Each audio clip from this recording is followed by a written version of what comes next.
please. Pledge allegiance to the flag of the United States of America and to the republic for which it stands, one nation, under God, indivisible, with liberty and justice for all. Bill? Here. Holly? Here. Chris? Here. Lynn? Here. Motion to waive reading and adopt pre-read minutes. Make the motion. Second. All in favor? Aye. Old business?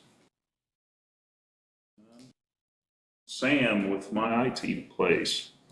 How are you? Faster than anticipated. You're top list. I only have one copy of this because this just came in like yesterday, so I'll just let you guys share that. The main one on this one is the first page. I'll just briefly cover that. What I was originally here for is the EPA in regards to your guys' water and wastewater. That's why Alex is here as well to kind of discuss and review these things. Alex, do you want? Sure. Oh, actually, I already have it. Do you want to go over it? Yeah, that's Sure. fine. I already handed it to you. Get my pen for it.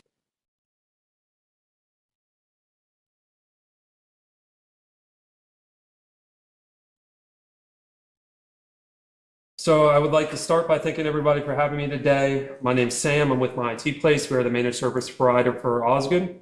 I'm here to discuss the new EPA federal requirements for water utilities. That includes wastewater.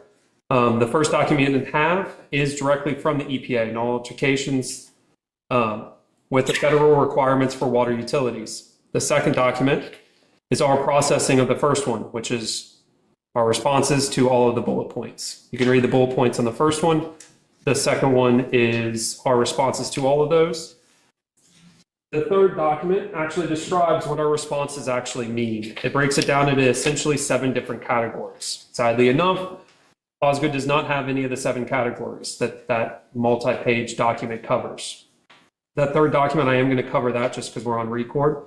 The solution terminology, the first solution would be a cloud backup.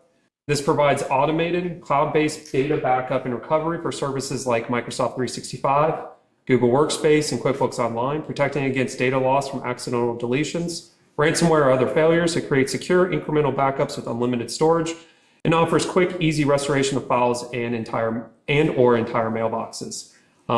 Osgood does have a backup, I believe, with us for their data. Their data, like, you guys use Keystone? I think they use Keystone, not Amazon. Keystone's backed up. What the EPA is requiring is if somebody loses access to their email, somebody can't just go into their email and hit the delete key on all their emails and they're gone. Somebody can't claim, let's say Alex quits. She can't go in there, delete all her emails, and then Osgood no longer has those. They need the cloud backed up as well as the data on-prem. There is a difference between those two. The next one is identity threat detection and response through the Security Operations Center or SOC, ITDR through a SOC. This works by collecting and analyzing data from various sources to identify anomalous behavior, such as unusual login attempts or previous escalation, or privileged escalation, and then takes automated actions to contain and mitigate the attack, like disabling accounts or revoking sessions. What is a popular use of this? Alex, I'm just going to pick on you for this meeting. Alex gets her email hacked Saturday morning at 2 a.m. Everybody is off. She's not looking at her work account. Who knows what damage they could wreak until Monday morning at 8 a.m. when we find out, 6 a.m. on Monday morning. This will automatically detect it and lock her out. We don't have to respond to it. They don't even need to be notified of it. We would find out at Monday morning when Alex tries to access her email and she doesn't have access. Nobody has access. We get notified. We review what happened. We review the threats, how they accessed it, mitigate that attack, and then process it and let her back into it if she can get securely back into it. Next one is endpoint detection and response to the Security Operations Center. Very similar to the previous one. It just operates at the endpoint level instead of the cloud level.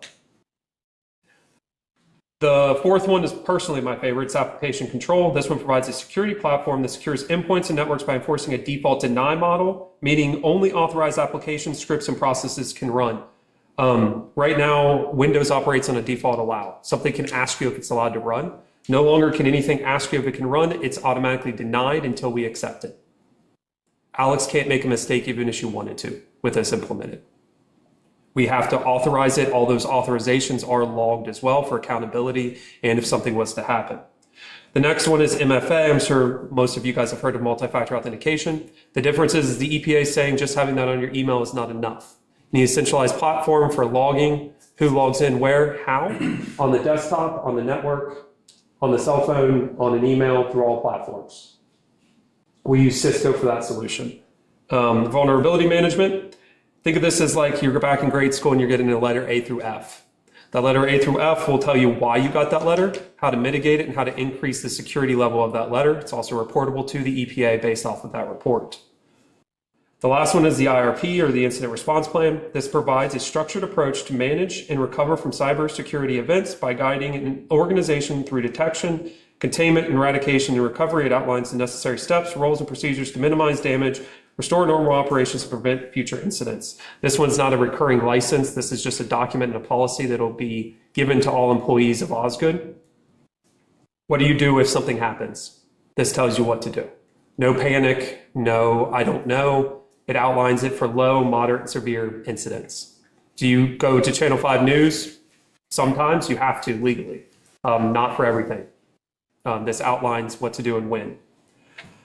The timeline for this, 12/31 of 2025, a formalized and agreed upon action plan to become compliant is due. This is why we're meeting this month. I wanted to present it this month, give you guys time to digest all of this, and then hopefully we come to agreement. The next deadline is 12/31 of 2026. We have an entire year to roll out all of these things that we just discussed. Doesn't have to get rolled out in a week or a month. You have to have a game plan of what we're going to do. I basically presented that to you guys. We have to agree upon it, and then we have a year to present that. That's 12/31 of 2026. Then on 1/1 of 2027, the EPA will and will continue to scan and audit for compliance. Failure to meet compliance can equate to fines and or shutdown. They will not announce when they're going to do it. It's kind of like penetration testing. They'll just test your network, see if they can get in, see what's insecure or what's secure. Essentially, they're just auditing security. Ask for reports, ask for logs, ask to make sure we're actually doing what we're doing. Let me interrupt. Of course, I talk a lot. For a second. Approximately about a month and a half ago, I was reading a news report about foreign entities that have penetration thing. That's what made me think. Remember, they've penetrated other municipalities and are just sitting there dormant, waiting. But they can actually take full control and make changes, and Alex would never even know. To be honest with you, Alex still wouldn't probably know until these are implemented. What would do that? Well, that's what I'm saying. Even, it would all transpire, and it would be transparent to everybody that works here. If that was here, vulnerability management would detect that, give you a letter F, tell us that we need to fix that by kicking them out. If they tried to run something that they weren't allowed to run, or tried to execute anything, if application control is on there, it's default deny. They're not allowed to run anything. We have to okay unless we, for some reason, okay something that shouldn't run. Hey, I want to run ransomware. No. Unless we click yes there, it can't run if it wanted it to. Now, all of these things, wastewater and water do not have. So what you were saying, you were reading they were mainly, what I was reading was mainly about water. Correct. Drinking water, because they can actually... The town of Mason went without water for a day. Because somebody had locked them out? Correct. Okay, well, it can happen. And the reason before was everybody, the bill, how do I put this on record? The bill that Osgood currently pays us is for things that they want or things that they need. Right. It is not paying us to secure those items. Why? Because everybody wants something, right? You rent a car. Yeah. They offer you that optional insurance. You actually wait, do I take that? Do I not take that? I don't think I'm going to get in an accident. Well, you want your email, but do you have backup for it? Do you have something that's going to detect it 24/7 if somebody's accessing it or deleting all of your emails, right? I don't think any of that's going to happen, so we're not going to pay for that. Now, you don't have it, you don't know when something happens. The EPA stepping in and saying it's not up to you anymore will fine you if you don't. They're changing the rules because I think they use the number like 200 over between 200 to 300 municipalities have found this, but they say that's nowhere close to. You don't know what you don't know, and unless you have these things, you don't know if you have. You don't know what you don't know is the key. Correct. So, and these things will tell you that, and will secure that. Mm-hmm. I'm on record, so please keep in mind that I'm discussing I'm going to go into numbers next. Okay. I'm discussing. Sorry, I didn't mean. No, you're fine. That's very applicable, real life. Like it just happened in Greater Cincinnati. Mm-hmm. Like the reason the EPA is rolling this out is because this can happen. Right. Also, nothing's bulletproof, but we want things to report on us and security in place. I'm reporting on this, and the numbers I'm going to present will be for wastewater and water. These will not be for town hall, gas and street, utility. We can extrapolate those if you want to secure all of the buildings. I am putting you guys into compliance with the EPA. The EPA didn't tell me I had to do something for a town hall. I'm not a sales guy. I'm an account manager. I need to make sure your guys' accounts for water and wastewater are in compliance. This isn't a sales pitch. This is to put you in compliance. Did you have anything printed with that, or you're just going to read them off? So I'm going to read those off, and I'll read those slowly. You will get this formalized. If you guys say yes, etc., something formally will be sent over. Once that's approved, that's your action plan for next year. This is just presenting a bunch of solutions. This is a lot out of nowhere. We didn't want to give a formalized quote. We weren't ready for it to be accepted. Our goal is discuss everything. We'll get you a quote by next meeting. Hopefully you can approve it in the next meeting, and we have our plan for 2026. That's what we've done for other water buildings in cities and town halls. I read the terminology. Now I'm going to briefly cover the projected expenses. We will cover the existing project, that is reviewing this, creating that you guys got for the presentation. All of that will be included in the project capital expense. These are CapExes. We did the law of averages. So we have 7 software suites that are going to have to go in across 2 buildings for multiple endpoints and multiple users. I'll get into those counts. But we have labor that has to make these things happen. There are seven suites that go in. The IRP, Cloud Backup, ITDR SOC, EDR, Application Control, MFA, and Vulnerability Management. We did the law of averages across 2 buildings. The total labor that we anticipate for that will be $3,500. That's for both buildings. The one item that we did not discuss, because it's a pure capital expense, it is not a solution that's a recurring cost. You buy it and it goes in. Town Hall actually already has this one. It's a network security appliance. It is essentially a firewall. No, water and wastewater do not have one. We would need to put that in. We are anticipating both the asset as well as the labor to program and install that asset would be $2,000 a location. That puts us at another $4,000 in capital expense, one-time fees. Our approximations are totaled out to $7,500. That's both buildings. So the labor was $3,500 for both? That's both buildings, all users, all endpoints. Full compliance is what we would stand behind. So essentially, once you got this, if the EPA came back and said, hey, your vulnerability management gave you a D, we would fix that. You wouldn't get an extra bill. Do they not already have something at all within their town emails that protect from? They have town emails and they pay for the subscription for Microsoft. Microsoft does not back those up. None of this is included in town email. Microsoft does not secure them. They do not back them up. It's actually in their terms of service that says, if you hit the delete key, we are not liable. We do not back this up. Anybody that has OneDrive or SharePoint, if you don't have a backup, if you delete a file, it's gone. So that's the initial cost. What is that going to be monthly to? We'll broach right back into that one. $7,500. Yep. So the next one, we're talking about water. Water has 4 users and 3 endpoints. Wastewater has 2 users and 4 endpoints. If I was to extrapolate, knowing those counts for each building, the MRR to increase, this is licensing costs, is $128 for water, and wastewater would be $114. That's monthly. Annual is approximately for water, $1,536, and wastewater is $1,368. Now I'm here to present everything that will be formalized and sent over. That will also increase both of their buildings' maintenance labor. We will have to do stuff to get these to work, audit logs, answer requests, okay things that's default denied. I need to run an update. We're now going to have to allow that. That takes labor behind the scenes. That will increase, we're projecting each building $900 annually. That breaks down to $75 per month.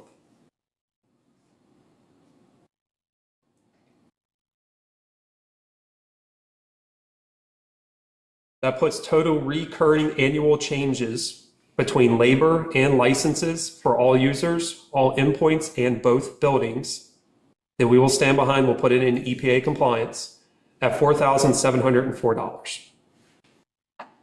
That does not include the capital expense that are one-time fees that we discussed before. This is ongoing continued compliance, labor and licenses. Is that per user? The licenses are different. So if we talk about EDR, endpoint detection and response, that would be a license cost per endpoint. So if you got rid of a workstation, got rid of a laptop, that license count will go down one. But that 4704, That's all endpoints, all endpoints, all users for the current counts. So we manage current counts. We don't secure current counts. To add security at this level for all of those users. Now, if you hired another employee, this number would go up. If you fired an employee and didn't replace them, that number would go down. These are license costs. It's a direct correlation to how many people work where. 100 people companies have a lot higher license costs. Are there any questions or concerns? We covered why we're doing this, the force behind it, what we're discussing for the solutions, and then the numbers, both capital expense and total recurring. Like, this will be formalized. The reason we're presenting this is if there are any questions, concerns, or recommendations, we'll change that before we formalize it and send it over. But you guys are like one of 30 that we're doing this for, and it's relatively straightforward for me, or for us at this point. The only questions that I would have, if you guys could let Tammy know if this would be desired town-wide, let us know. This is water and wastewater only. I think maybe once you can get a quote sent over to us, where we can actually. Would you like us to send total counts for the whole town as well? Because like, If you would, please. Yeah, police has how many users? Two. 2 users, how many workstations? Two. 2. So you'd be 2 by 2. So that would change licenses up 2 for each one. It would change the initial project capital expense, but since we're doing it anyways, if we did it all at the same time and we drove to each building, it wouldn't go up as much as if you said 6 months from now, yes, I need to do that. So I'll kind of try to put some notes on there and have everything, have the company send it over. yeah, if you could have what you presented tonight for this Yeah. water and wastewater, and then alternates, if we want to add different departments, Okay, I can do that. would be great, so we can just kind of break it down. Give me 1 second. Include counts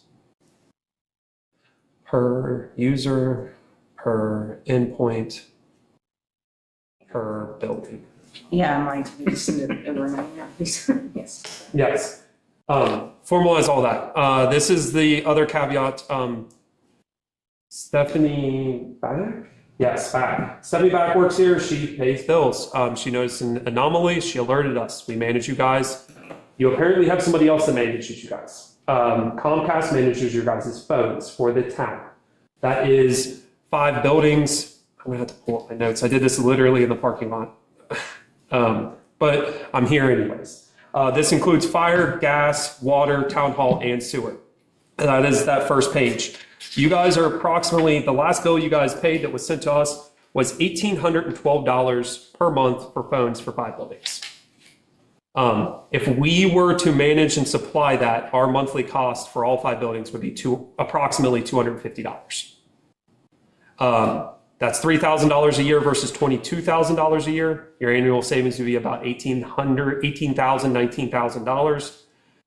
The ROI for our system would be roughly 1.36 years at those numbers.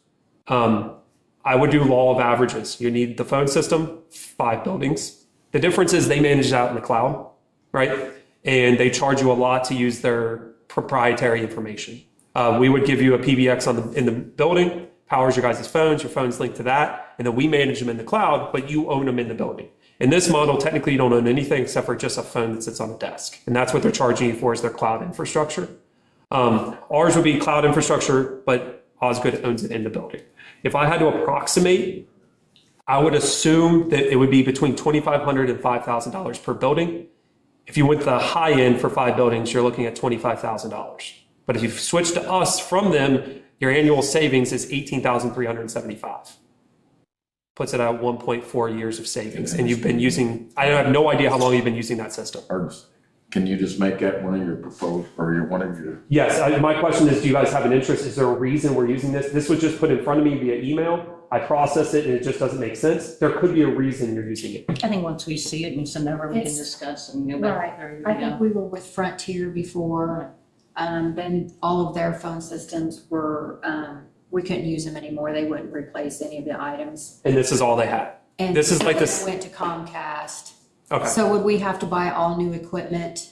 That would be included in that $2,500 to $5,000 range per building, law of averages. If you did it on the worst case scenario, $5,000 a building, you're looking at $25,000. That's the system, the hookups, the labor, and the new phones. And these also, which you guys are probably aware, when you first sign up for something, you're on a plan. Well, that plan only lasts for so long. Our plan doesn't exist. How our pricing works is we're assuming $200 in service fees. We will provide your phone lines. Osgood will now own their phone lines, just like you own your phone line to your cell phone. We don't own it, you own it. We manage it on your behalf. We are essentially a CLEC at that point, offering phones. Then we charge $3 a handset. That's because we have to manage updates, make sure that they work, and take calls. I have no idea how much they're charging you per handset, but ours is $3. And this is multi-line fax. We would discuss, it can do, if there's not, no, the only thing we cannot do is fax. But a fax line is like $30 to $50 per month. What about, what else do we have? Fax is We have typical. Voice messaging. Yes, they're one thing that, and I don't think I can see it. I like our phone system because here's my phone. Here's if I want to call on my cell phone. Here's my phone if I'm working from home. If I call you right now, it uses my office line Yeah, that's. on my cell phone. Yep. So, and if I take calls, I can work from home without having a physical desk phone. I can just take calls. If one of your board members needed to call somebody on behalf of the Osgood, they could just call out using Osgood. And they can use our cell phones, but it comes up as the gas department That phone would- number. and that not- would- not our In cell my phone. opinion, like what you described right there, that would be such a great resource because there is a lot of people that will call the sewer department and we're out working and there's nobody there and Forward and it. vice versa for the water department. And I'm sure the gas department is exactly the same way. This would also centralize it. We can program it however you want. If I had to think about it, I would kind of want a auto attendant. You call the main number, you have one listed number for all of Osgood. It says press 1 for gas, press 2 for police, press 3 for fire, and then those phones would ring. Nobody answers there, it can ring a cell phone, it can go out there. And also once it rings that building, that department, let's say it's wastewater. Well, let's do water. There's a sewer main break, right? Or that would be wastewater. For that emergency, it would say press 1 for general inquiries. Nobody answers, it goes to voicemail. Press 2 for this, press 3 for emergencies and on call, and we can have that go to a cell phone. We I do, wonder if that would, if that would kind of override our call out. I can kind of formalize this and send this over to you guys. Again, that was sent to me today. I think we. So, and I was here, so I just thought I would present it. Okay. Okay. It's very seldom that you actually save money and get something that's better. So I thought I would share that. You could probably set it up if somebody called the gas and go straight to that voice. Correct. Which that's All of that would be programming. That's what we have now with this. We haven't seen, So and I know once you guys get used to something, you want to keep things. one popular feature that our system has that not all others have is we have the ability for round robin emergency calls. It works the same as our help desk. When you call our office, most of you guys probably talk to a guy named Tyler because he's in the very front of that queue, right? If he's on the phone though, it jumps to number 2. If number 2 is on the phone, it jumps to number 3. If number 1 doesn't answer, it jumps to number 2. And if 4 people don't answer, it jumps to me as number 5. I answer it, and then I yell at 4 other people. It works great. So think about on call, your superintendent could be 5, and then whoever's on queue, you can also change this. So let's say somebody has a wedding that they didn't know about, or they had a family emergency. They're on call, but they can't be. You can log into the portal, take them out, and put somebody else in. But we can IDS this to the end of the world. Sounds like you guys are interested. We'll formalize some stuff and send it over. Yes, sounds like good stuff. All right, thank you. Thank you.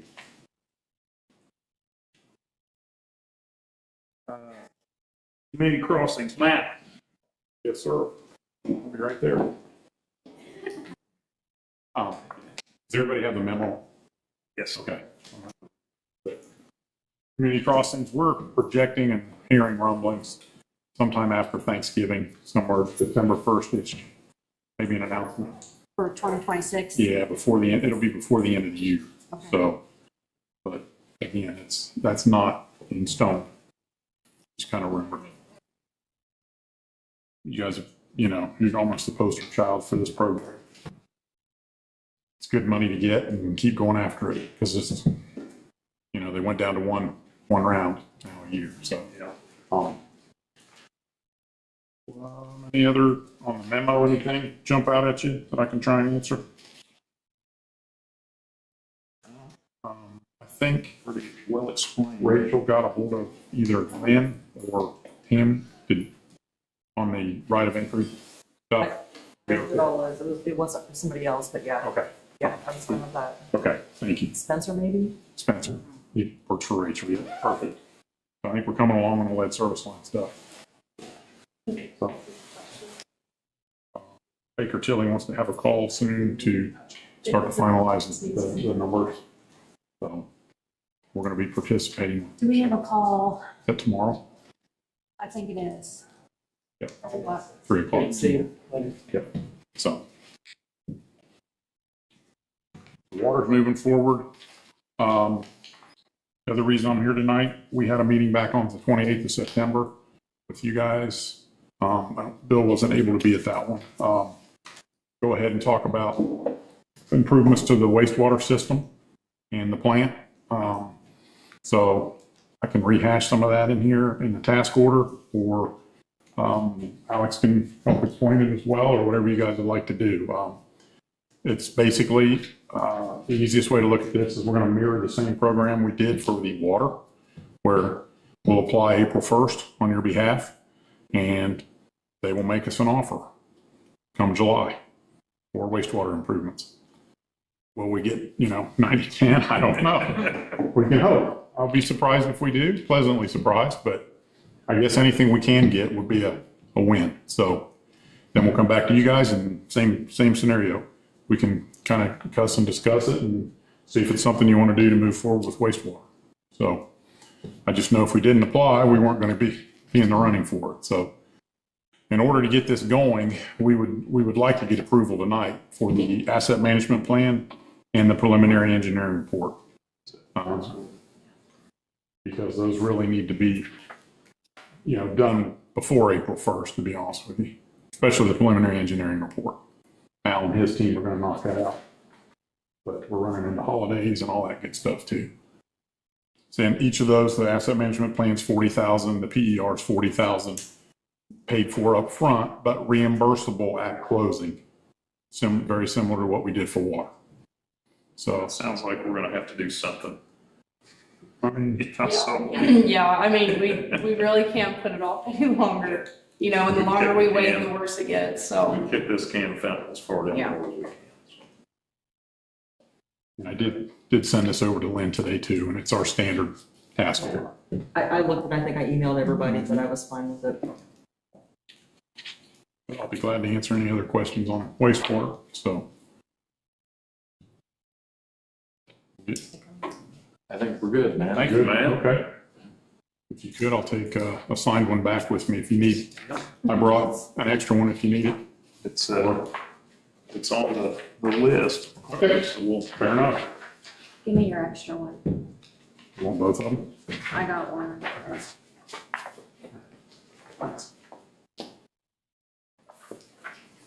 Thank you.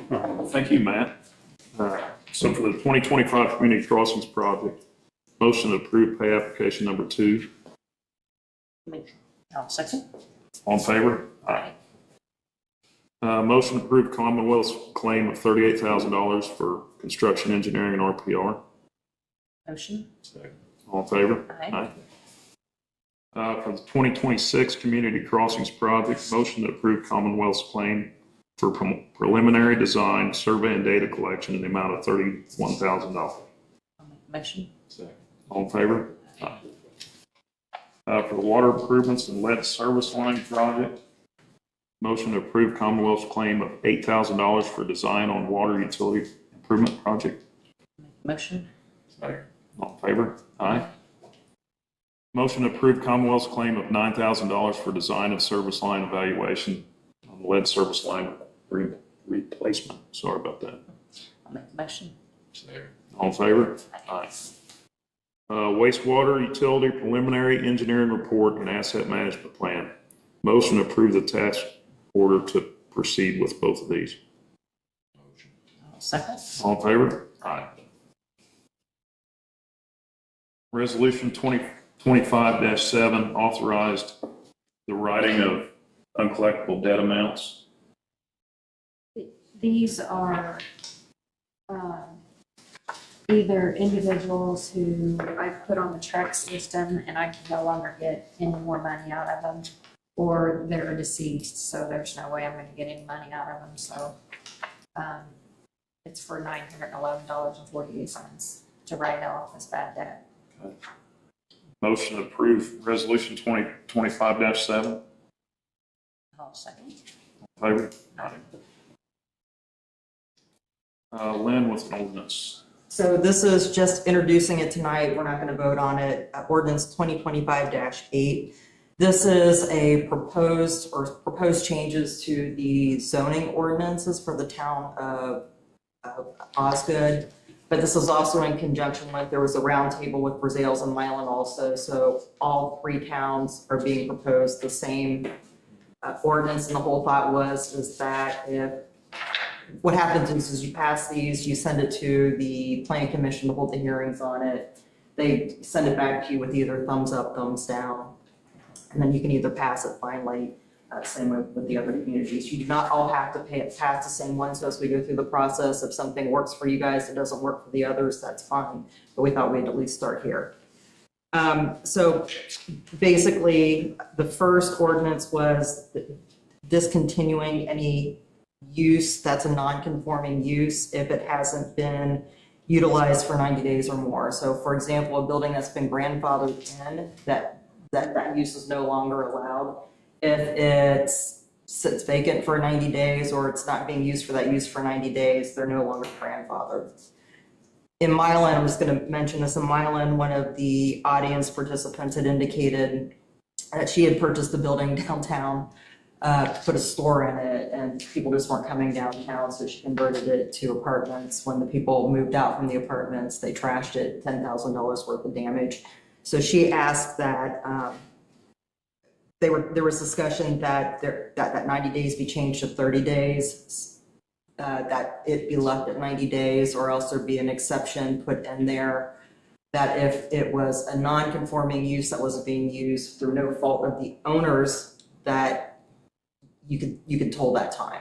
So it's just something for you to think about, whether you want to keep that 90 days, you want to shorten it to 30 days, if you want to put the language in there about it being no fault of the owner.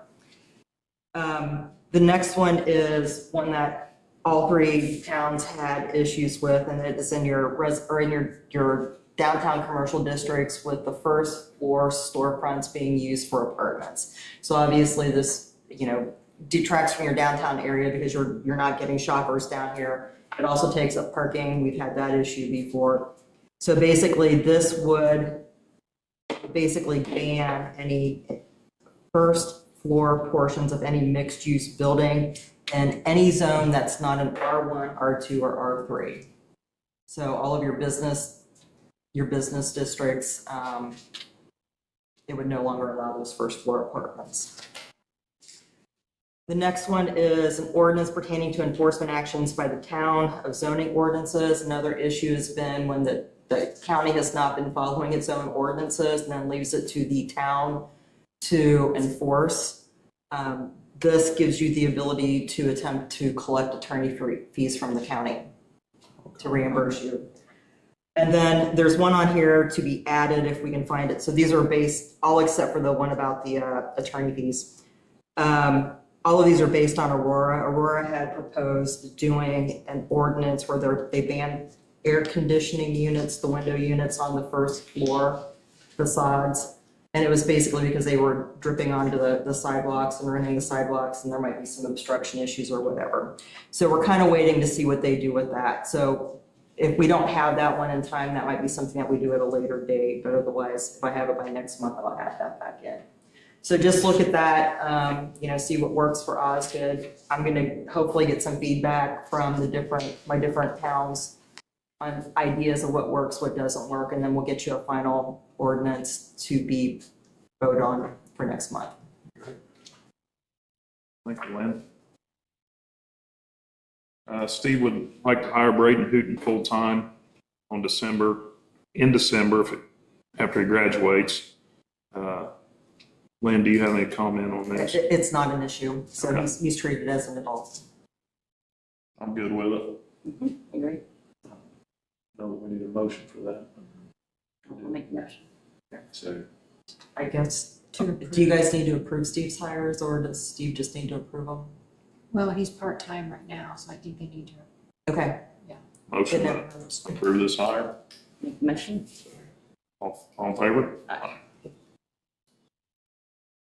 Comprehensive plan selection committee members.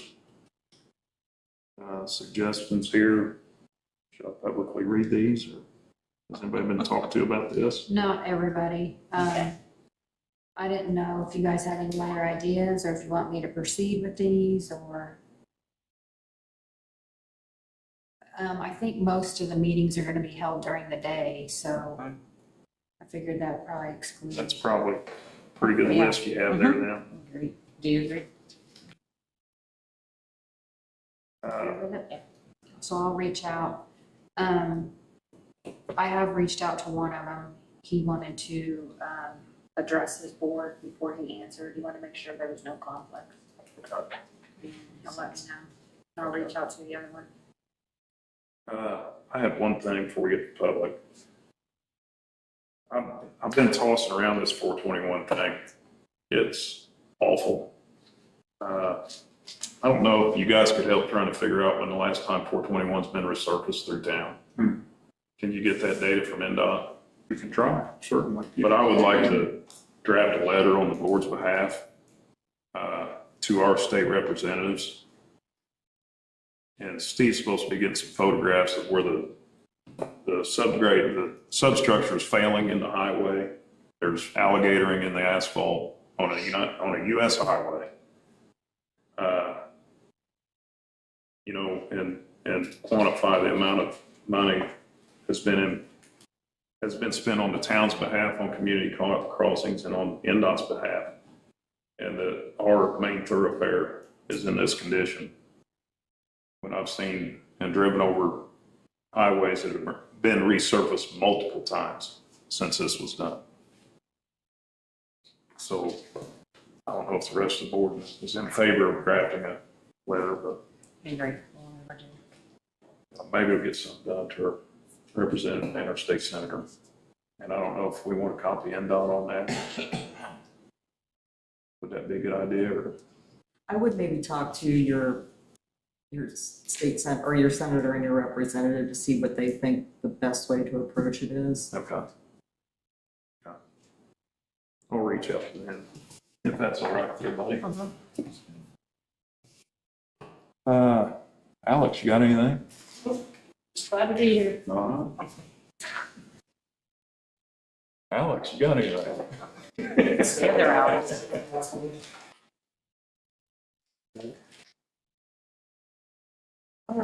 So in October, we had 142 calls for service, 49 traffic stops, 1 citation.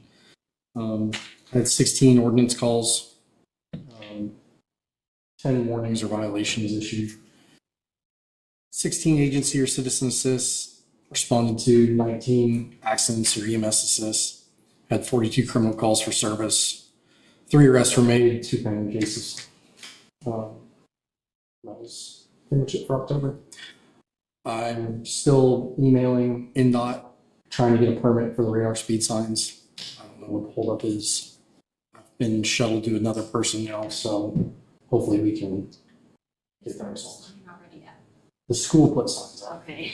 Yeah. I saw that. I'd say- Okay. No, That'll keep you honest coming into town. yeah, I would say the The school, school did that yeah, one the over school here did with that. southbound. yeah, they've got them on either side of the school zone now, Okay, and but ours will be, at the 30-mile-an-hour mark. as okay, you're coming into that answers town. the question I had for you to see. Yeah. Um, I do have a couple questions, Alex. Your agency assist 16 and your EMS assist of 19, right? So where does that take you? All over the county or where? as to wherever we need to go. So if you look at the breakdown, Does that include Decatur County? no. Okay. That would just be around generally this side of the county. Okay.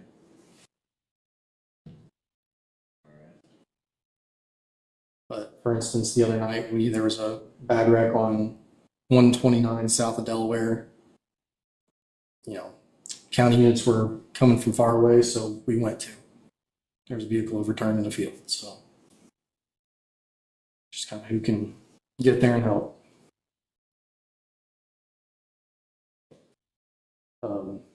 Alex Bryson has a conditional offer from the County Sheriff's Office.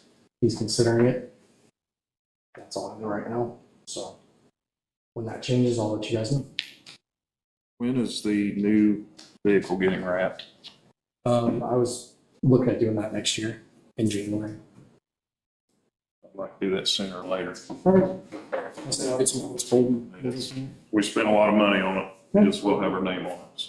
Fair enough. I'll get some quotes for you. And then I've got some calls about a property on Hunt Street, I believe you just spoke about Okay. numerous times. Yeah.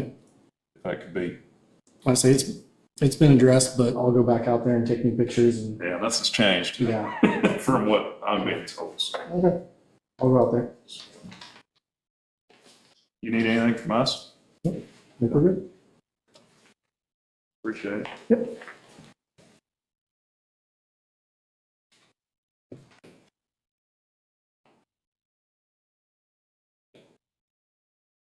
Well, I guess that's it.